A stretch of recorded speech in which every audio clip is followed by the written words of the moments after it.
നമസ്കാരം. Raf talk ഫുട്ബോളിലേക്ക് അവർക്കും സ്വാഗതം. കുറച്ച് ദിവസങ്ങളായിട്ട് നമ്മൾ കേൾക്കുകയാണല്ലോ വിനി ജൂനിയർ ടു ആഴ്സണൽ അതിശക്തമായിട്ട് ഡീലിന് വേണ്ടി രംഗത്തുണ്ട് എന്നൊക്കെ. വിനിയുടെ കോൺട്രാക്റ്റ് എക്സ്റ്റൻഷൻ കാര്യങ്ങൾ എന്തൊക്കെയാണ്, അത് എന്തുവരെ എത്തും, അത് സൈനിങ് നടന്നില്ലെങ്കിൽ ആഴ്സണൽ താരത്തിനായി രംഗത്തുണ്ട് എന്നൊക്കെ നമ്മൾ കേൾക്കുന്നുണ്ട്. നമ്മൾ ആ വാർത്ത റിപ്പോർട്ട് ചെയ്ത് ഡേവിഡ് ഓൺസ്റ്റീൻ്റെ റിപ്പോർട്ട് പുറത്തു വന്നപ്പോഴാണ്. അദ്ദേഹമാണ് എക്സ്ക്ലൂസീവായിട്ട് ഈ വാർത്ത പുറത്തു കൊണ്ടുവന്നത്. ഇപ്പോൾ അതിൻ്റെ കൂടുതൽ വിവരങ്ങൾ അവർ തന്നെ, അതായത് ദി അത്ലറ്റിക്കാരൻ്റെ ന്യൂയോർക്ക് ടൈംസിൻ്റെ സ്പോർട്സ് വിഭാഗമായിട്ടുള്ള ദി അത്ലറ്റിക് തന്നെ വിശദമായിട്ട് കാര്യങ്ങൾ പറയുന്നുണ്ട്. അപ്പോൾ എല്ലാം ഇതിലുള്ള സംശയങ്ങളെല്ലാം ഈ ഒരു റിപ്പോർട്ടിലൂടെ ക്ലിയർ ആവുകയാണ്. അപ്പോൾ അത് ഞാൻ നിങ്ങളിലേക്കൊന്ന് എത്തിക്കണം എന്ന് വിചാരിക്കുകയാണ്. കാരണം പല സുഹൃത്തുക്കളും ഈ ഒരു ഡീല് വളരെ ആകാംക്ഷയോട് കൂടിയിട്ട് നോക്കിയാണ്. മരിയോ കോർട്ടഗാന, അതുപോലെ തന്നെ ജെയിംസ് മാക്നിക്കുലാസ്, ഡേവിഡ് ഓൺസ്റ്റീൻ, ഒരു 3 പേര് ചേർന്നുകൊണ്ട് റിപ്പോർട്ട് ചെയ്തിട്ടുള്ള കാര്യങ്ങളാണിത്. ദി അത്ലറ്റിക്കിൻ്റെ റിപ്പോർട്ട്, അതിൻ്റെ ടൈറ്റിൽ ഇങ്ങനെയാണ്, അനാലിസിസ് എന്ന് പറഞ്ഞുകൊണ്ട് അവർ വിശദീകരിച്ച് ചെയ്യുകയാണ്. What we are hearing about Arsenal's interest in Vinicius Junior and is Real Madrid contract എന്ന് പറഞ്ഞുകൊണ്ട് ഈ കോൺട്രാക്റ്റുമായി ബന്ധപ്പെട്ടുള്ള വിഷയങ്ങളും അതുപോലെ തന്നെ ആഴ്സണലിൻ്റെ താല്പര്യങ്ങളും അവർ വിശദീകരിക്കുകയാണ്. വിനീഷ്യസ് ജൂനിയറിൻ്റെ റയൽ മാഡ്രിഡിലെ ഭാവി ഇപ്പോഴും ഒരു തീരുമാനമായിട്ടില്ല. That remains up in the air എന്ന് പറഞ്ഞുകൊണ്ട് തന്നെയാണ് അവർ തുടങ്ങുന്നത്. അതായത് 1.5 വർഷക്കാലമായി സ്പാനിഷ് ക്ലബ്ബും ബ്രസീലിയൻ സൂപ്പർ താരവും തമ്മിലുള്ള കോൺട്രാക്റ്റ് എക്സ്റ്റൻഷൻ ചർച്ച തുടങ്ങിയിട്ട് അതെങ്ങും എത്തിയില്ല. കോൺട്രാക്റ്റ് എക്സ്റ്റൻഷൻ എന്ന് പറയുമ്പോൾ അദ്ദേഹത്തിൻ്റെ നിലവിലെ കോൺട്രാക്റ്റ് എക്സ്പയർ ആകാൻ പോകുന്നത് 2027 എന്ന് പറഞ്ഞാൽ ഈ ഒരു സീസൺ കൂടി നിലവിലെ കോൺട്രാക്റ്റ് ഉള്ളൂ. എന്ന് പറയുമ്പോൾ ജനുവരി മുതൽ അദ്ദേഹത്തിന് മറ്റ് ക്ലബ്ബുകളുമായിട്ട് നെഗോസിയേഷൻ നടത്താൻ പറ്റും. അടുത്ത സീസൺ അവസാനമാകുമ്പോൾ അദ്ദേഹത്തിന് വേണമെങ്കിൽ ഫ്രീ ഏജൻ്റായിട്ട് പോവുകയും ചെയ്യാം. അത് ഡേഞ്ചറാണ്. റയലിന് പൈസ നഷ്ടപ്പെടുന്ന കാര്യമാണെന്നർത്ഥം. റയൽ അതിന് സമ്മതിക്കില്ല. ഇപ്പോൾ കോൺട്രാക്റ്റ് എക്സ്റ്റെൻഡ് ചെയ്യണം എന്ന് സ്വാഭാവികമായിട്ടും അവർ നിലപാടെടുക്കുന്നു. എന്നിട്ട് വിശദമായിട്ട് അവർ വീണ്ടും പറയുന്നു, നിരവധി സ്യൂട്ടേഴ്സ്, അതായത് വിനിയെ കൊണ്ടുപോകണം എന്ന ആഗ്രഹമുള്ള സെവറൽ സ്യൂട്ടേഴ്സ് ഈ ഒരു കോൺട്രാക്റ്റ് സിറ്റുവേഷനിൽ കണ്ണുവെച്ചിരിപ്പാണ്. അത്ലറ്റിക് കഴിഞ്ഞ ആഴ്ച പുറത്തുവിട്ട കാര്യമുണ്ടല്ലോ, ആഴ്സണൽ ഈ ഒരു മൂവ് എക്സ്പ്ലോർ ചെയ്യുന്നുണ്ട് എന്നുള്ളത്. ആഴ്സണലിൻ്റെ ഓണേഴ്സ് ഓൾറെഡി അപ്രൂവൽ കൊടുത്തു കഴിഞ്ഞു വിനിക്ക് വേണ്ടിയിട്ടുള്ള നീക്കങ്ങൾ നടത്താൻ. വിനി ജൂനിയറിനെ ആഴ്സണലിൻ്റെ ടോപ്പ് ടാർഗറ്റാക്കി വെച്ചിരിക്കുകയാണ് അവരുടെ അറ്റാക്ക് സ്ട്രെങ്തൻ ചെയ്യുന്നതിന് വേണ്ടിയിട്ട്. അതേസമയം ബ്രസീലിയൻ സൂപ്പർ താരത്തെയും ഈ ഒരു ഓഫർ അട്രാക്റ്റ് ചെയ്തിട്ടുണ്ട്. ഈ കോൺട്രാക്റ്റ് എക്സ്റ്റെൻഡ് ചെയ്യണം എന്ന് വിനിക്ക് ആഗ്രഹം ഉണ്ടെങ്കിൽ പോലും മറുഭാഗത്ത് ഒരു ടെംപ്റ്റിംഗ് ആയിട്ട് ഈ ഒരു ആഴ്സണലിൻ്റെ ഓഫർ അങ്ങനെ നിൽക്കുകയാണ്. അപ്പോൾ അതുകൊണ്ട് തന്നെ ആഴ്സണലിൽ ജോയിൻ ചെയ്യണോ, അതല്ല ഇവിടെ ഈ ഒരു എഗ്രിമെൻറ്റ് കോൺട്രാക്റ്റ് എക്സ്റ്റൻഷനിലേക്ക് ഒപ്പുവെക്കണോ, അതാണ് വിഷയം. ഏതായാലും ഇതിൽ ഇപ്പോൾ ദി അത്ലറ്റിക് റിപ്പോർട്ട് ചെയ്യുന്ന കാര്യം, മൈക്കൽ ആർട്ടിറ്റ ലവ്സ് ഹിം. ഈ ആഴ്സണൽ മാനേജറുമായി ബന്ധപ്പെട്ട കാര്യങ്ങൾ അറിയാവുന്നൊരു വ്യക്തി ദി അത്ലറ്റിക്കിനോട് പറഞ്ഞ കാര്യമായിട്ടാണ് പറയുന്നത്. Michael Arteta loves him. If he doesn't renew we will be there.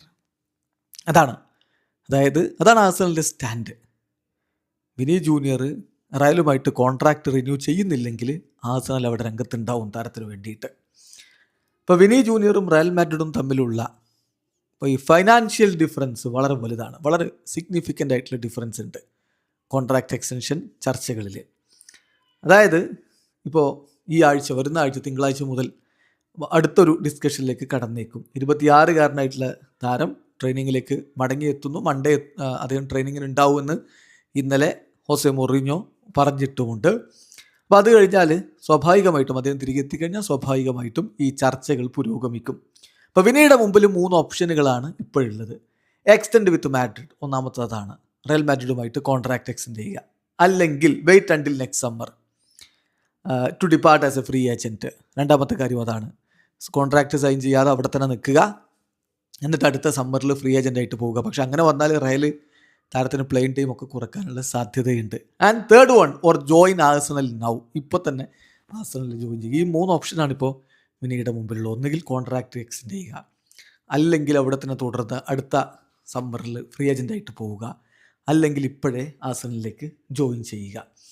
അപ്പോൾ ഇവിടെ മൾട്ടിപ്പിൾ സോഴ്സുകളുമായിട്ട് സംസാരിച്ചപ്പോൾ ദി അത്ലറ്റിക്കിന് മനസ്സിലാക്കാൻ പറ്റിയിട്ടുള്ള കാര്യങ്ങൾ നമ്മൾ നോക്കുകയാണ്. അതിലവർ പറയുന്നത് റയൽ മാഡ്രിഡും വിനീഷ്യസ് ജൂനിയറും തമ്മിൽ കോൺട്രാക്ട് റിന്യൂവൽ ചർച്ച പുനരാരംഭിക്കുമ്പോൾ അതിൽ കാര്യങ്ങൾ അത്ര എളുപ്പമാവില്ല എന്നാണ് ഇപ്പോൾ പലരും, അതൊരു സാഗയായിട്ട് പോകാനുള്ള സാധ്യതയുണ്ട്. 2018 ഫ്ലെമിംഗോയിൽ നിന്ന് 45 മില്യൺ യൂറോക്കാണ് റയൽ മാഡ്രിഡിലേക്ക് വിനി ജൂനിയർ എത്തുന്നത്. എന്നിട്ട് വിനീഷ്യസ് ഒരു പുതിയ കോൺട്രാക്റ്റ് 2022 സൈൻ ചെയ്തു. അതാണ് 2027 വരെയുള്ള കോൺട്രാക്റ്റ്. അതുവരെ കാര്യങ്ങൾ വളരെ സ്മൂത്തായിട്ട് പോയി. പക്ഷേ അപ്പോഴേ ഭാവിയിൽ കാര്യങ്ങൾ സ്മൂത്താവില്ല എന്നുള്ളത് വ്യക്തമായിരുന്നു 2022 കോൺട്രാക്റ്റ് എക്സ്റ്റൻഷൻ സമയത്തിന്. കാരണം എന്താണെന്ന് വെച്ചാൽ വിനിക്ക് മുമ്പിൽ 2028 വരെയോ 2029 വരെയോ കോൺട്രാക്റ്റ് എക്സ്റ്റെൻഡ് ചെയ്യാനുള്ള ഓപ്ഷൻ ഉണ്ടായിരുന്നു. പക്ഷേ but with less money 2027 contract എടുക്കാനാണ് അദ്ദേഹം തയ്യാറായത്. അതായത് 28 വരെയോ 29 വരെയോ കോൺട്രാക്ട് സൈൻ ചെയ്തിരുന്നെങ്കിൽ വിനിക്ക് കൂടുതൽ പണം കിട്ടുമായിരുന്നു. അതിലേക്ക് പോകാതെ 2027 വരെയുള്ള കോൺട്രാക്റ്റ് സൈൻ ചെയ്യാനാണ് വിനി തീരുമാനിച്ചത്. അദ്ദേഹത്തിനൊപ്പം അന്ന് കോൺട്രാക്റ്റ് എക്സ്റ്റെൻഡ് ചെയ്യാൻ നിന്ന് ആ സമയത്തൊക്കെ സെയിം സമ്മറിൽ തന്നെ കോൺട്രാക്റ്റ് എക്സ്റ്റെൻഡ് ചെയ്ത എദർ മിലിറ്റാവോയും റോഡ്രിഗോയും ഒക്കെ നീണ്ട കാലത്തേക്ക് ആണ് അന്ന് കോൺട്രാക്റ്റ് സൈൻ ചെയ്തെന്ന കാര്യം കൂടി നോക്കണം. അപ്പോൾ വിനിയുടെ കാര്യത്തിൽ വിനി എടുത്തത് എന്താ, അപ്പോൾ ഒരു വലിയ എമൗണ്ടിലേക്ക് പോവാതെ 2027 വരെ മാത്രം സൈൻ ചെയ്തു. അതിൻ്റെ പുറകിൽ വിനിയുടെ അഡ്വൈസേഴ്സിന് കൃത്യമായ ധാരണയുണ്ടായിരുന്നു. വിനിയുടെ കരിയർ വരും വർഷങ്ങളിൽ കൂടുതൽ മികച്ച രൂപത്തിലേക്ക് മാറും, അദ്ദേഹം പീക്കിലേക്ക് എത്തും, 2027 മുമ്പ് തന്നെ ഒരു നല്ല രൂപത്തിലുള്ള സാലറിയും മറ്റു കാര്യങ്ങളും ഒക്കെ ചോദിച്ചുകൊണ്ട് റിന്യൂ ചെയ്യാൻ പറ്റും എന്നവർക്ക് കുറച്ച് വിശ്വാസമുണ്ടായിരുന്നു. വാവ്, കണ്ണിങ് ആയിട്ട് അവിടെ കളിച്ചതാണ് എന്നർത്ഥം. അതായത്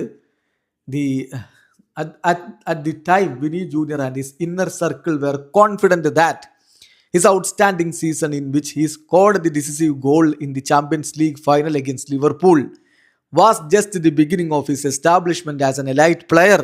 Based on that, they have favored a shorter renewal so they could renegotiate improved terms sooner. അതാണ് എത്ര ബുദ്ധിപരമായിട്ട് അവർ നീങ്ങിയതാണെന്ന് മനസ്സിലാക്കുക. ഒപ്പം തന്നെ താരത്തിൽ അവർക്കുള്ള കോൺഫിഡൻസും അവിടെ വ്യക്തമാണ്.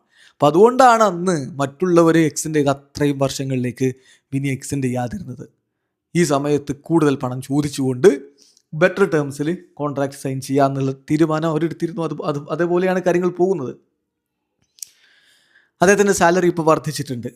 സോ ഇപ്പോൾ പല ബോണസുകൾ ഫുൾഫിൽ ചെയ്യുന്നതോടുകൂടി നല്ല രൂപത്തിലുള്ളൊരു തുകയിലേക്ക് അദ്ദേഹം പോവുകയും ചെയ്യും.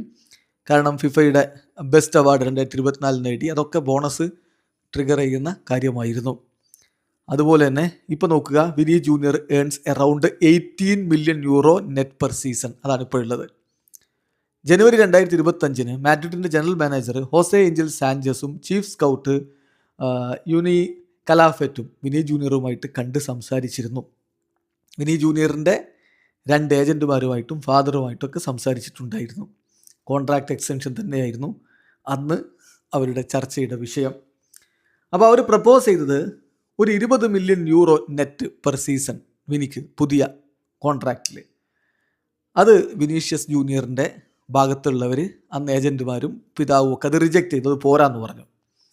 അവരൊരു കൗണ്ടർ ഓഫർ അടുത്ത ആഴ്ചകളിൽ മുന്നോട്ട് വെച്ചു. പക്ഷെ അത് റയൽ മാഡ്രിഡും റിജക്റ്റ് ചെയ്തു. Then in April 2025 Madrid suggest ചെയ്തത് റിന്യൂവൽ കാര്യങ്ങൾ, അതായത് മാഡ്രിഡിൽ നിന്ന് പല മാധ്യമങ്ങളും അങ്ങനെ സ്പാനിഷ് മീഡിയകളൊക്കെ അത് റിപ്പോർട്ട് ചെയ്തിരുന്നു, റിന്യൂവൽ കാര്യങ്ങൾ ഒരുപാട് മുന്നോട്ട് പോയിട്ടുണ്ട് എന്ന രൂപത്തിലാണ്. പക്ഷേ വിനി ജൂനിയറിൻ്റെ അടുത്ത വൃത്തങ്ങൾ അത് കാറ്റഗറിക്കലി ഡിനൈ ചെയ്യുകയാണ് ചെയ്തത്. അപ്പോഴാണ് നമ്മൾ ദി അത്ലറ്റിക്കിലൂടെയൊക്കെ തന്നെ പുറത്തേക്ക് വന്ന വാർത്ത കണ്ടത് 30 മില്യൺ യൂറോ വിനി ജൂനിയർ ചോദിച്ചിട്ടുണ്ട്. എറൗണ്ട് 30 മില്യൺ യൂറോ, എക്സാക്ട്ലി 30 അല്ല, അതിനടുത്തുള്ളൊരു തുക. അത് ഒരു base salary, performance related bonus, മറ്റു കാര്യങ്ങൾ. അതുപോലെ തന്നെ സംതിങ് അൺപ്രസിഡൻറ്റഡ് ആയിട്ടുള്ളൊരു കാര്യം, റിന്യൂവൽ ബോണസ് ചോദിച്ചിട്ടുണ്ട് വിനി ജൂനിയർ എന്നുള്ളത്. അപ്പം റിന്യൂവൽ ബോണസിൻ്റെ കാര്യത്തിൽ അതാണ് ഇപ്പോഴുള്ള ഈ 2 പാർട്ടികളും തമ്മിലുള്ള മെയിൻ പ്രശ്നം.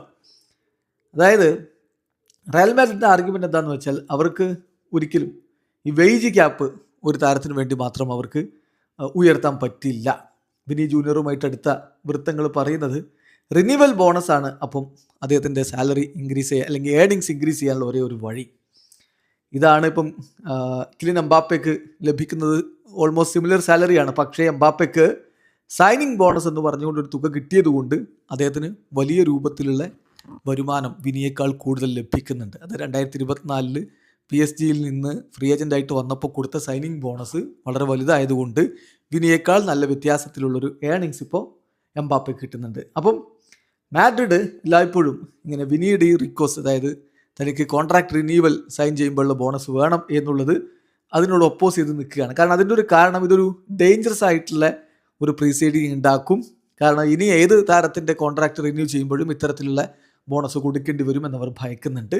അതേസമയം വിനി ജൂനിയർ റയലുമായിട്ട് കോൺട്രാക്ട് എക്സ്റ്റെൻഡ് ചെയ്യുന്നതിന് വേണ്ടിയിട്ട് അദ്ദേഹത്തിൻ്റെ ഡിമാൻഡ് ലോവർ ചെയ്യാൻ തയ്യാറായിരുന്നു ഒരു ഘട്ടത്തിൽ എന്ന് പറയുമ്പോഴും ആഴ്സണൽ ആ ഒരു സിറ്റുവേഷൻ ക്യാപിറ്റലൈസ് ചെയ്ത് ഈ ഒരു ടഗ് ഓഫ് വാറിൽ അവർ കൂടി ഇൻവോൾവ് ആയി അവർ നല്ലൊരു ഓഫർ അങ്ങ് മുന്നോട്ടേക്ക് വെക്കുകയാണ്.